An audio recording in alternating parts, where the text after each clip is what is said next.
Hello, everyone, and welcome to our November edition of Strong Women, Strange Worlds reading. This is a group of authors supporting authors. Our mission is to elevate the voices of women and other underrepresented gender identity authors of science fiction, fantasy, and horror through events like our bi-monthly virtual Quick Reads sessions, one of which you are about to enjoy. You can find out more about Strong Women, Strange Worlds in the handout that will be provided in the chat and by visiting our website. I'm also going to put this link in the chat for you. It is strongwomenstrangeworlds.weebly.com. I would also like to take a moment to thank everybody who has been able to make a tip jar donation. Thank you so much. That does help to support the back end and everything that goes on here at Strong Women so that we can present you with more fabulous authors. I'm going to be your host today. My name is Elaine Isaak, and you'll be able to find out more about me in the provided handout as well. Please note, recording the session by the audience is not allowed. Recording of electronic communications, including Zoom meetings and webinars, without permissions is illegal. So you should have seen a little box pop up that we are being recorded to let everybody know. Today, we are featuring 4 authors: Jessa Forest, Joanne Nundy, Lacey, and Tessa Barbosa. Unfortunately, 2 of our scheduled authors, Tamika Thompson and Christina Farley, have had to cancel today because of illness, but we are going to get them rescheduled and bring them back to meet you in the future. And we might even have a special surprise visitor today. Our first reader today is Jessa Forest. Jessa Forest has been inventing alternate realities since childhood. Her writing indulges the gritty, visceral aspects of supernatural suspense and speculative fiction. Jessa, take it away. Hi, thank you. My name is Jessa. You can call me Jess, but I write contemporary grimdark fantasy about werewolves and stories about parallel universe hopping nurses. And I'm really excited to be here with all of you today, and I will try not to stumble over myself too much. This excerpt that I'm going to read for you is from my upcoming collection of short stories and novellas set in my urban fantasy contemporary grimdark series, The Slaughter Chronicles, which is about monster hunters and the misadventures of my main character, Regina Slaughter. So in this section, Regina is doing what she does best, which is hunting monsters. So here we go. Regina's left femur slipped from her hip socket as she was thrown high into the air. She lost her grip on her knife, and it went spiraling into the hot Arkansas night. She landed on the roof of Dennis's truck with a nauseating crunch. The windows shattered into hundreds of tiny fractal cubes. Groaning, she rolled onto her side. Her knee was a bloody mess of crushed cartilage and splintered bone. Hurt was an understatement. There were 3 classifications of Inferno Scorpion: terrestrial, like the one gloating from the cliff above her; aquatic; and subterranean. They weren't actual scorpions, they were void creatures, but the resemblance was enough to warrant the nickname. Regina had dispatched the first one easily enough, by the book, even in her girl shape. Well, okay, she had a knife and she'd taken it by surprise. But still, she was stronger and more durable than the average human. Good thing too, because the second one had surprised her. 8 stilt-like legs that ended in sharp points stabbed into the Novaculite cliffside. A stinger, complete with bulbous teardrop venom sac, curled menacingly over its blocky body. Large pedipalp pincers slashed the air. Wide, flat, toothy claws that only moments ago caught Regina's leg in their serrated grip and flung her off of the cliff. The Inferno Scorpion spread its gnashing mouth parts, and a vicious roar, another thing Earth-sized scorpions shouldn't do, reverberated in Regina's shattered bones and made the cliffside shake. A fiery orange glow illuminated the depths of its body. Regina could see its molten insides swirling even from all the way down here, 30 feet below the cliff's edge. The Inferno Scorpion's armored carapace crackled and rippled as lava orange crystal lattice wings extended from its back with fiery grace. It launched itself into the air, its harpoon legs spreading wide as it prepared to drop right on top of Regina. Regina let out a pained whimper as she willed her stunned limbs into motion. She rolled over the edge of the truck's roof. She hit the ground again with a thump. Underneath the Infernal Scorpion's cacophonous descent, she heard Dennis, her transport, cursing. "Get out of there," Regina screamed. "The door's jammed," Dennis grunted with effort. The truck shook as he threw his body against the truck door. It didn't budge. The Inferno Scorpion landed exactly where Regina had been lying 2 seconds earlier, its legs shredding her abandoned robe. Tires burst and the truck flattened to the ground with a metallic moan and Dennis's garbled scream. Regina's skin made a rippling sound as her legs ballooned with newly grown muscle. Her femur snapped back into place with painful precision. Her shoulder joints rolled in their sockets and her scapula flipped upwards, slicing through the skin of her back. Ribs stretched and her sternum popped like it was trying to run away from her heart as her chest expanded. Red fur sprouted all over Regina's body. Her human eye sockets broke and regrew around the large golden orbs that were her werewolf eyes. Fangs dripped bloody saliva onto the glass-sprinkled ground. The Inferno Scorpion's pincer snapped and slashed the air as it lumbered around on top of the dead truck to face Regina. A smaller set of pincers on either side of its mouth waggled in the air, eager to tear into her flesh. Either that, or it was flipping her off and cursing at her for making it work so hard for its dinner. Thank you so much.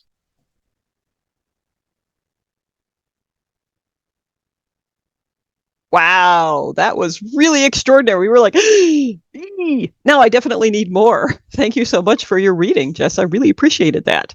Good stuff. Make sure that you check out the comments and see how people were reacting to that really stunning piece. So cool. And of course, the next author who has to follow that is going to bring us something perhaps a little different. Our second reader today is Joanne Nundy.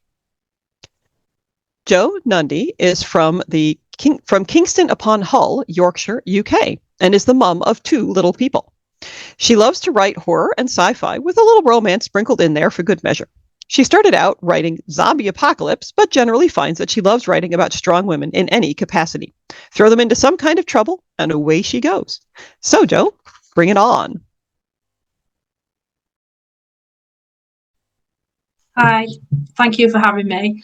I'm going to read from Flames of Vengeance. It's book 1 in a 3-book series about pretty much strong women. That's just what I love to write about.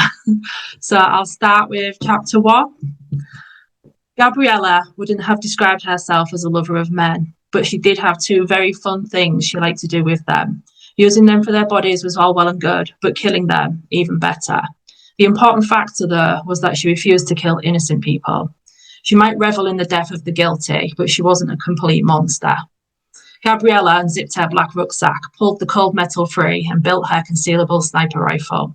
She twisted the suppressor onto the 14-inch barrel, then aimed the rifle towards the doors of the club across the road.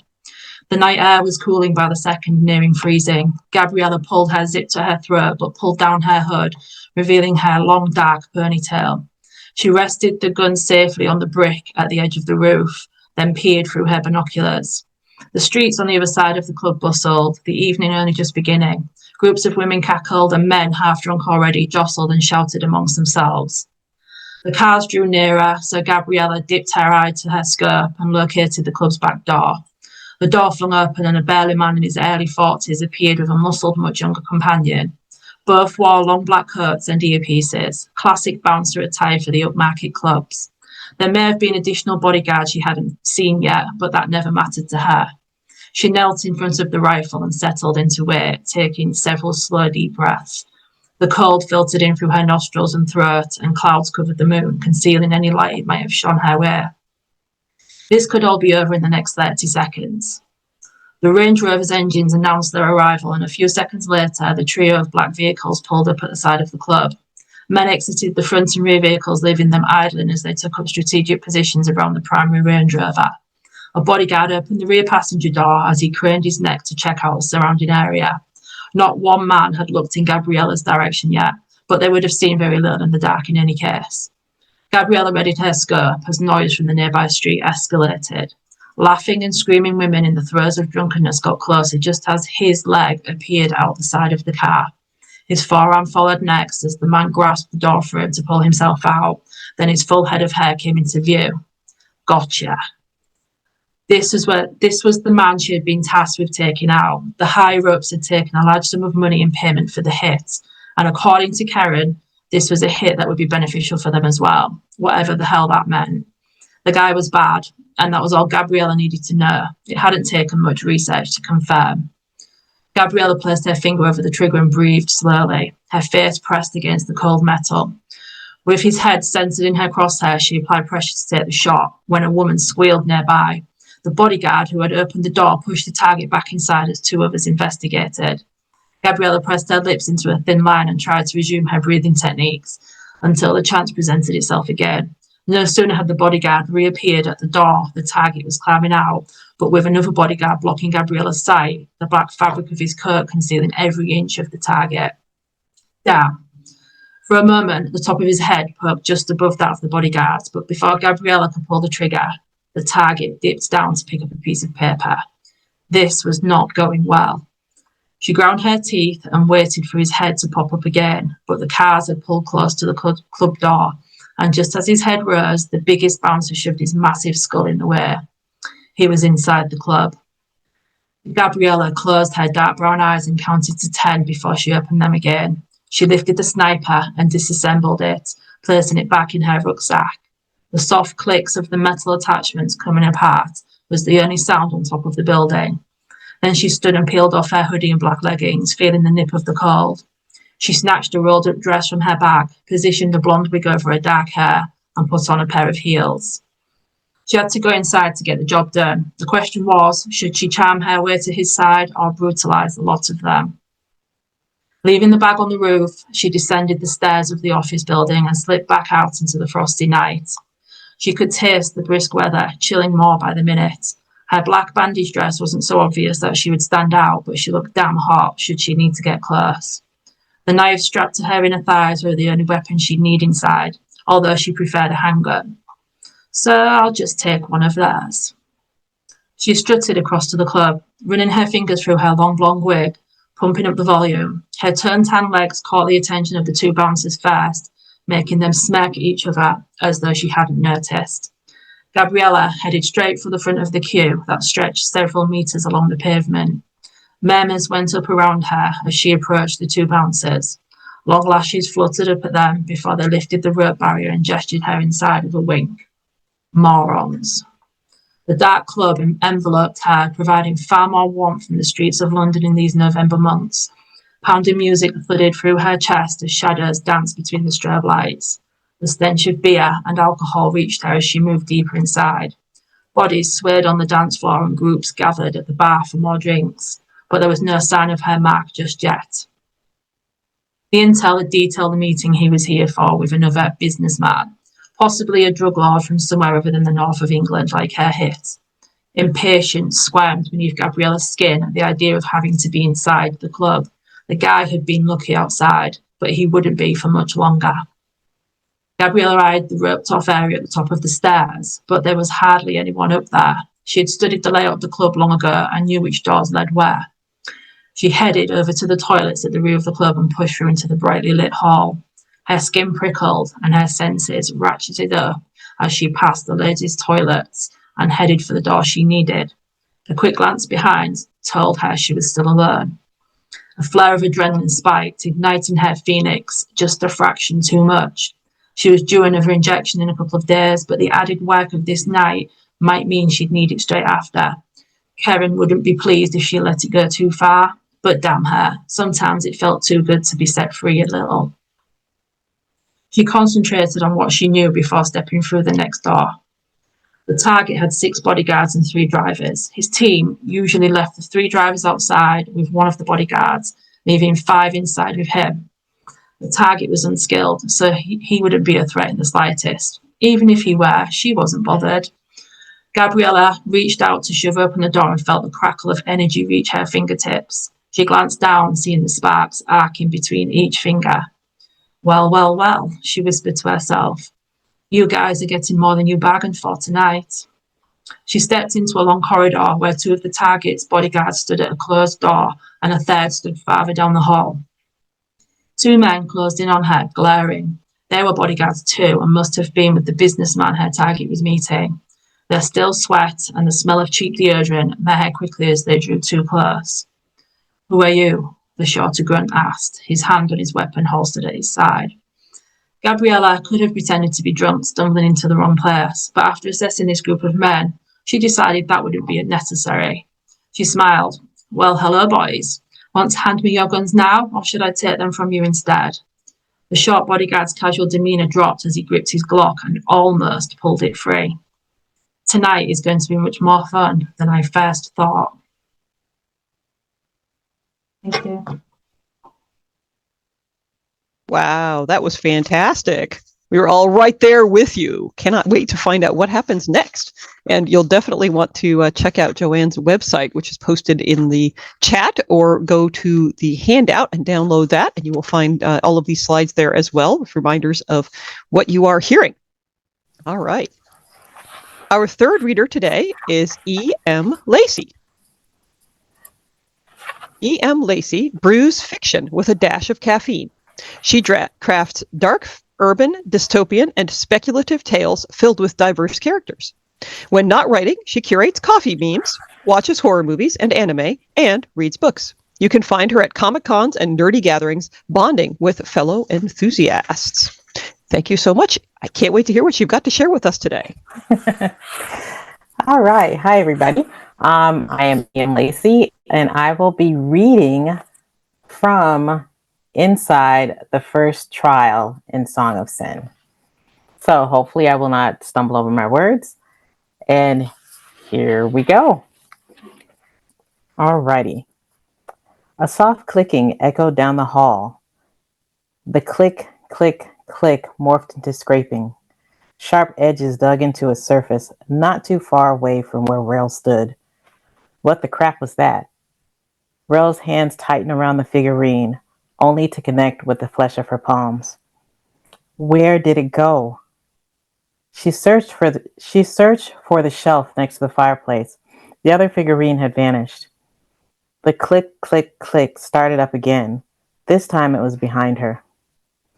Each click felt as if a wraith scratched along her spine, spinning her around. The tiny edges of claws scoring her skin. She scanned the room, backing up as the clicking grew louder. Her hackles rising as the heavy breathing that joined it.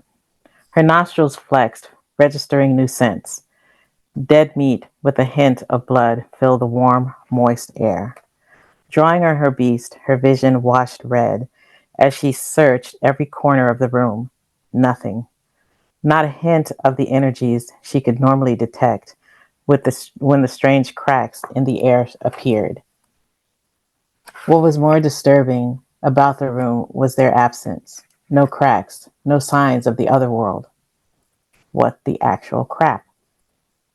Get out of there, Rel. A voice, softer than a whisper, surfaced amid the clicking, scratching, and heavy breathing. Rel's ears twisted, searching for the source. Hurry, the voice said.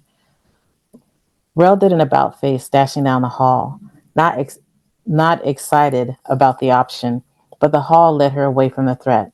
The breathing, clicking, scratching thing gained feet, which beat against the floor as it gave chase. Neither Rel nor the beast enjoyed running, but running meant survival or a chance at it.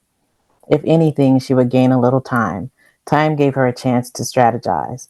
As she pumped her legs, pushing her body to move faster, the doors she passed gained an appeal. The thumping cadence of her pursuer shifted. A lighter, more rapid sound joined the morbid melody, the rhythmic pulsation of a heart. Hurry, Rel, the voice encouraged.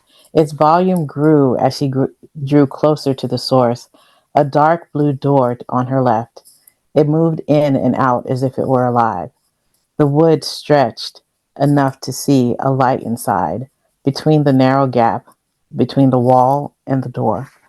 Heavy breathing intensified. The warm flow of it prickled her flesh. What she needed was a weapon. She regretted her naivete for following her mentor's advice. Weapons are useless in the house of testing. Some say that those who take them in have died by their own hand. Rel opened and closed her hands, wishing for a blade. A blade would buy her time, at least make her a threat to the thing pursuing her. In here, the voice implored. Rel didn't need to be told again as the weight of the thing chasing her filled the hall. Vibrations from the weight of its body escalated her need for safety. She grabbed the knob and tore the door open, darting inside just as the beast arrived. The door slammed shut, but not before she caught a glimpse of what chased her. A slick black mass, shaped like a were, with claws as long as a sword. Its bulk bore the defining slopes of muscles and fur, but the darkness cloaking it obscured its face. It noticed her, looking, and opened its mouth. A hole full of bold white teeth, as sharp as bark spines, snapped at her. Light dissipated once the door shut. Only a thin line in, streamed in from the small space between the floor and the bottom of the door.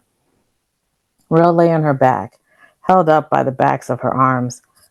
She reined in her breathing. Her heart still needed convincing that she was safe. She pushed up, pulling her legs to her chest, and listened. The thing outside lingered. She could tell from the shadow shifting along the small gap between the floor and the door. Its harsh breath pressed against the surface, followed by tapping. Rel's ears twitched, angling to define the sound. It wasn't truly tapping, but something heavier, like the sharp end of an axe blade, sinking into the wood, then yanked out. The tapping gentled, becoming a series of scratches, ending in silence.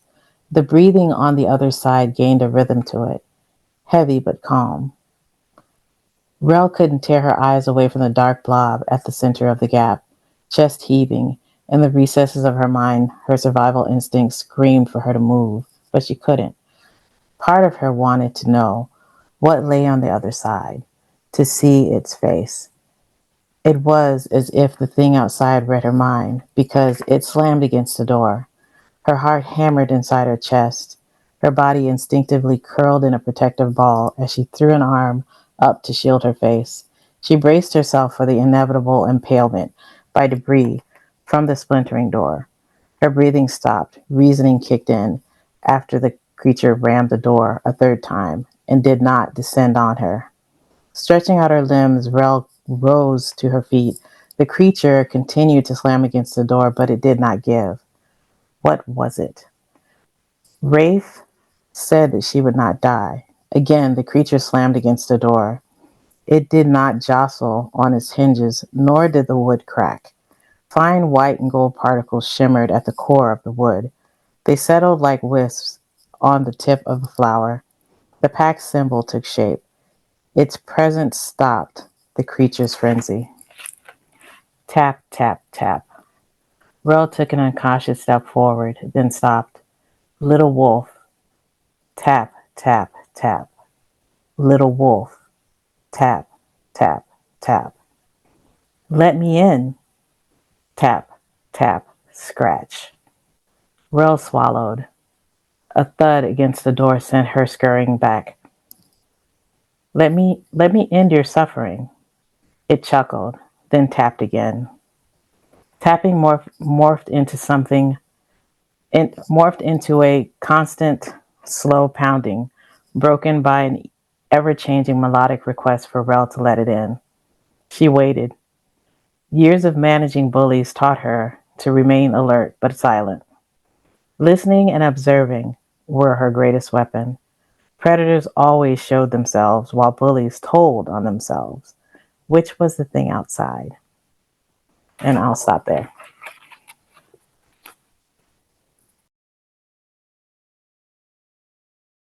Thank you so much, E.M. Lacey. That was fantastic. You had us all on the edge of our seats. Let us in, little wolf.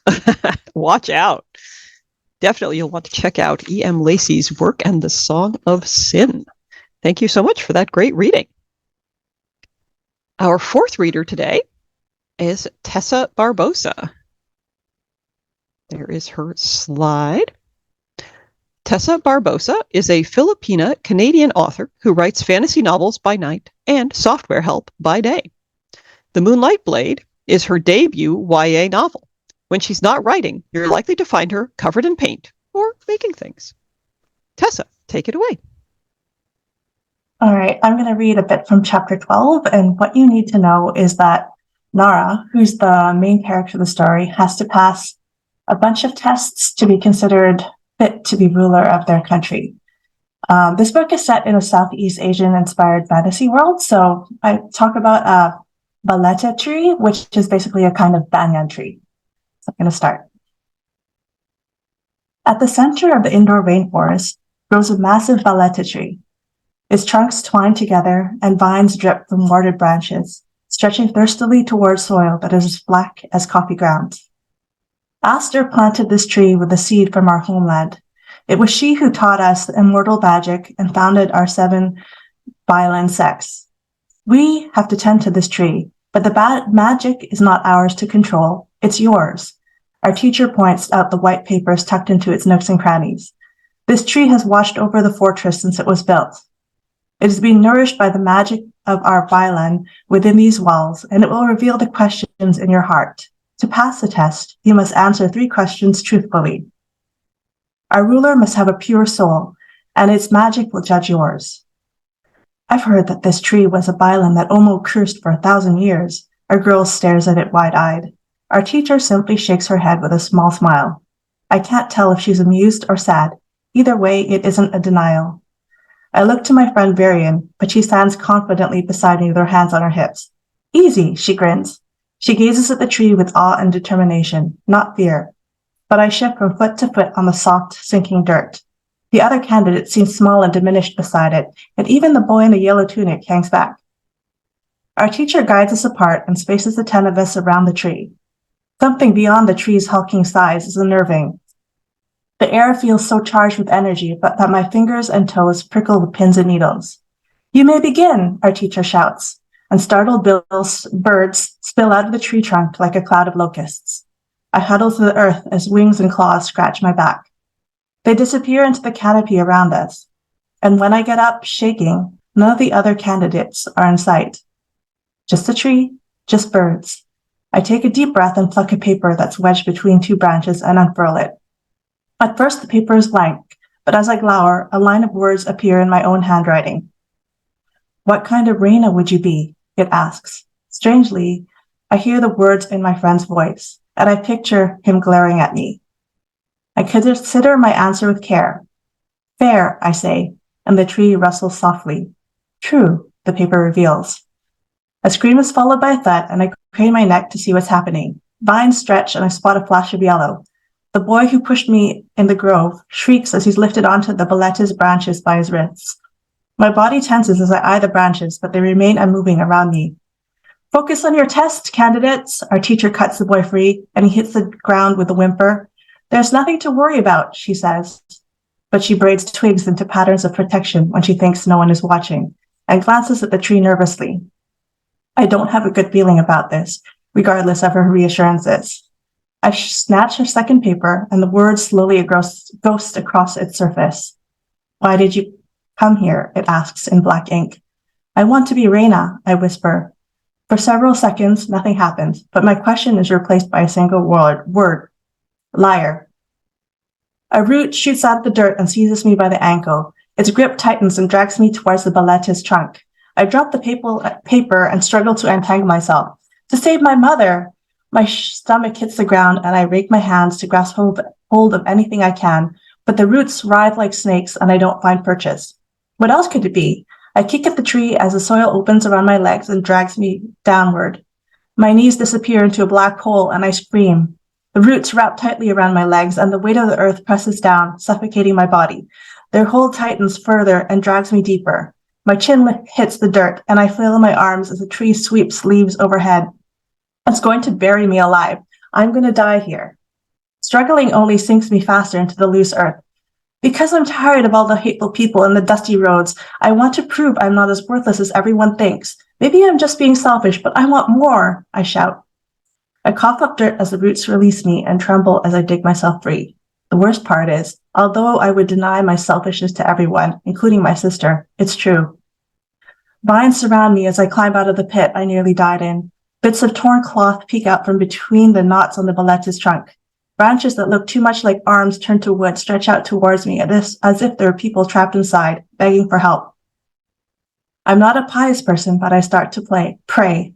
Heavenly Omu, I stutter. The tree creaks and groans like an old ship, and it leans towards me. A vine rustles and pokes me in the back. Every muscle in my body locks into place. I search nearby, but neither Varian or Dayan is in my line of sight. Every instinct screams flee, but I only have one question left to answer. I snatch a paper above my head and count breaths to calm myself as I wait. 3 breaths, 12 breaths, and finally words spread across the length of paper in dark red, as if written with blood. My mouth dries. Why do you fear me? Who are you? I whisper. The red letters slide down to the edge of the paper and gather into a bead of red liquid. It drips to the dirt, leaving the paper blank. I wait for another question, but none comes. My screen crawls as I wait for an answer. Our teacher walks in my direction. Well done. But as I move towards her, a noose of vine slips over my head and lifts me to my toes. Those branches that look so much like arms begin to writhe and reach for me. I can't breathe. I can't think. I wish I was home. I dangle, holding onto the vine, but I'm choking. I gasp for air and desperately try to slip my fingers between the vine and my throat.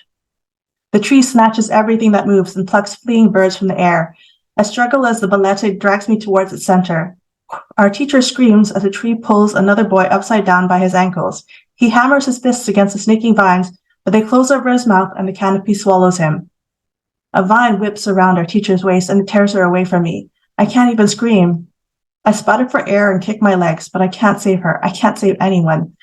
Our teacher twists and hacks at the vine with her shears, but roots reach out from the soil and pin her down. The screams echo against the glass walls of the greenhouse, and leaves hiss together. More vines tangle around my arms and wrists. They wrap around my ankles, squeeze the air out of my lungs, and my vision begins to slip. I'm being drawn upward this time, into the canopy where the other boys met their end. Why is everything doomed to go wrong around me when I've done nothing wrong? I save my last desperate breaths for the truth. I fear that I deserve to be cursed, that everything is my fault and no one else is to blame, I cry. And then it stops. The vines drop away and I fall to the ground in a quivering heap.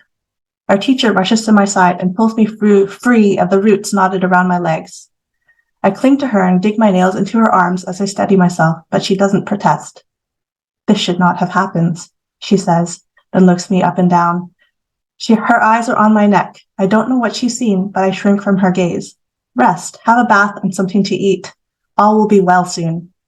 She gently pries my hand from her arm and dismisses me. It's me. It's my fault. It's my curse bringing everyone bad luck, I want to say, but I can't move my mouth to admit it. That's it. Thanks.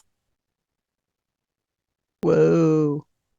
Kind of speechless here. That was amazing. Thank you so much.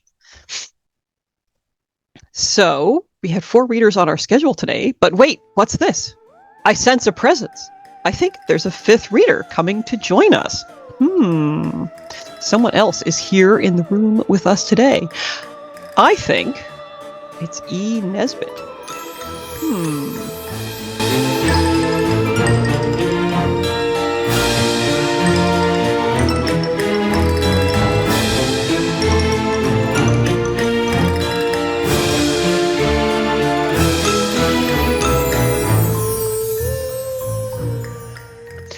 E. Nesbit was an English writer of stories for children, as well as poetry and horror. She has been called the first modern writer for children and the creator of modern children's fantasy. She died in 1924. When the Princess Melisande was born, her mother, the Queen, wished to have a christening party, but the king put his foot down and said he would not have it. "I've seen too much trouble come of christening parties," said he. "However carefully you keep your visiting book, some fairy or other is sure to get left out, and you know what that leads to. Why, even in my own family, the most shocking things have occurred. The fairy Malevola was not asked to my great-grandmother's christening, and you know all about the spindle and the 100 years' sleep. Perhaps you're right, said the queen. My own cousin by marriage forgot some stuffy old fairy or other when she was sending out the cards for her daughter's christening, and the old wretch turned up at the last moment, and the girl drops toads out of her mouth to this day. Just so, said the king. We'll have no nonsense about it. I'll be her godfather and you shall be her godmother, and we won't ask a single fairy. Then none of them can be offended. Unless they all are, said the queen. And that was exactly what happened. When the king and the queen and the baby got back from the christening, the parlor maid met them at the door and said, Please, your majesty, several ladies have called. I told them you were not at home, but they all said they'd wait. Are they in the parlor? Asked the queen. I've shown them into the throne room, your majesty, said the parlor maid. You see, there are several of them. There were about 700. The great throne room was crammed with fairies of all ages and of all degrees of beauty and ugliness. Good fairies and bad fairies, flower fairies and moon fairies, fairies like spiders and fairies like butterflies. And as the queen opened the door and began to say how sorry she was to have kept them waiting, they all cried with one voice, Why didn't you ask me to your christening party? I haven't had a party, said the queen. And she turned to the king and whispered, I told you so. This was her only consolation. You've had a christening, said the fairies all together. I'm very sorry, said the poor queen, but Malevola pushed forward and said, Hold your tongue, most rudely. Malevola is the oldest, as well as the most wicked of the fairies. She is deservedly unpopular and has been left out of more christening parties than all the rest of the fairies put together. Don't begin to make excuses, she said, shaking her finger at the queen. That only makes your conduct worse. You know well enough what happens if a fairy is left out of a christening party. We are all going to give our christening presents now, and as the fairy of highest social position, I shall begin. The princess shall be bald. The queen nearly fainted as Malevola drew back, and another fairy, in a smart bonnet with snakes in it, stepped forward with a rustle of bat's wings. But the king stepped forward too. No, you don't, said he. I wonder at you ladies, I do indeed. How can you be so unfairy-like? Have none of you been to school? Have none of you studied the history of your own race? Surely you don't need a poor, ignorant king like me to tell you that this is no go. How dare you? Cried the fairy in the bonnet, and the snakes in it quivered as she tossed her head. It is my turn, and I say that the princess shall be... The king actually put his hand over her mouth. Look here, he said, I won't have it. Listen to reason, or you'll be sorry afterwards. A fairy who breaks the traditions of fairy history goes out, you know she does, like the flame of a candle. And all tradition shows that only one bad fairy is ever forgotten at a christening party, and the good ones are always invited. So, either this is not a christening party, or else you were all invited except one, and by her own showing, that was Malevola. It nearly always is. Do I make myself clear? Several of the better class fairies who had been led away by Malevola's influence murmured that there was something in what His Majesty said. Try it if you don't believe me, said the king. Give your nasty gifts to my innocent child. But as sure as you do, out you go like a candle flame. Now then, will you risk it? No one answered, and presently several fairies came up to the queen and said what a pleasant party it had been, but they really must be going. This example decided the rest. One by one, all the fairies said goodbye and thanked the Queen for the delightful afternoon they had spent with her. "It's been quite too lovely," said the lady with the snake bonnet. "Do ask us again soon, dear Queen. I shall be so longing to see you again and the dear baby." And off she went. Off she went, with the snake trimming quivering more than ever.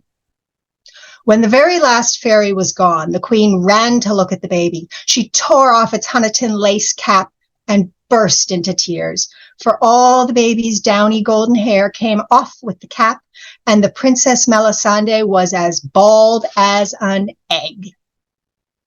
"Don't cry, my love," said the King. "I have a wish lying by, which I've never had occasion to use. My fairy godmother gave it to me for a wedding present, but since then I've had nothing to wish for." "Thank you, dear," said the Queen, smiling through her tears. "I'll keep the wish till the baby grows up," the King went on, "and then I'll give it to her, and if she likes to wish for hair, she can." "Oh, won't you wish for it now?" said the Queen, dropping mixed tears and kisses on the baby's round, smooth head. "No, dearest. She may want something else more when she grows up. And besides, her hair may grow by itself." But it never did. Now, when she was grown up, the Queen said to the King, "My love, our dear daughter is old enough to know what she wants. Let her have the wish." So the King wrote to his fairy godmother and sent the letter by a butterfly. He asked if he might hand on to his daughter the wish the fairy had given for a wedding present. "I have never had occasion to use it," said he, "though it has always made me happy to remember that I had such a thing in the house.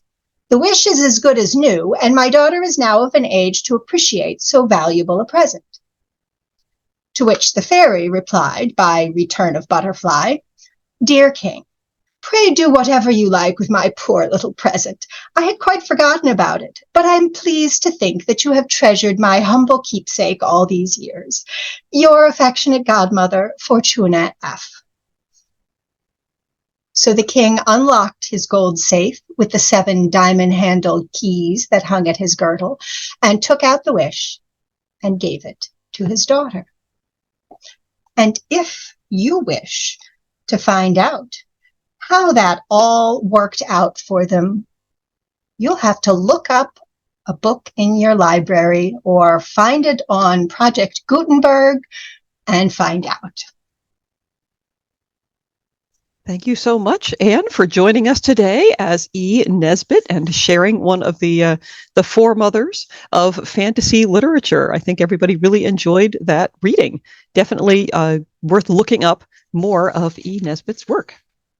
And this brings our reading to an end. Thank you so much for coming out today.